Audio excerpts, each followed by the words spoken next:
अस्सलामुअलैकुम वरहमतुल्लाहि वबरकातुहू। आज जो है बहुत ज़बरदस्त अमल लेके आए हैं, जो कि औरतों को अक्सर दिन जो है जो अयाम के दिन है उनसे ज़्यादा खून आता है, वो बंद भी नहीं होता। उनकी तबीयत जो है नासाज रहती है, हाथों पैरों में टांगों में जान ना रहना, खून की कमी हो जाना, और भी बहुत सारे मसाइल हैं, ठीक है ना, जो कि जो है ना ऐसा फिर जो है ना बढ़ते रहते हैं, ठीक है।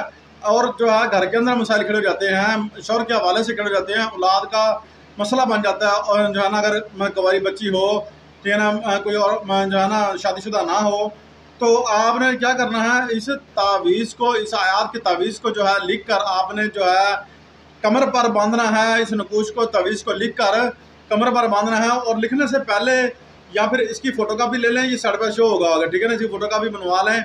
और नीचे जो है मरीज़ का नाम, मरीज़ की वालदा का नाम, बिन्त औरत है तो अम्मा हवा लिखिएगा आगे।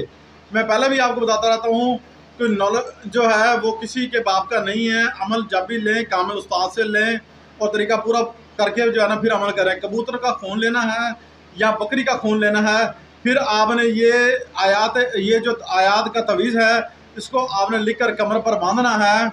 और हैज़ की जगह यानी कि सामने पेट के जो है ये नकूश होना चाहिए, ठीक है। मतलब शायद फिर आप कमर के साइड पे इधर उधर बांध हैं, नहीं, आपने जो है पहले दिन जो है दाईं साइड पे और दूसरे बाईं साइड पे आपने ये तवीज़ रखना है जब तक खून बंद ना हो जाए, ठीक है ना।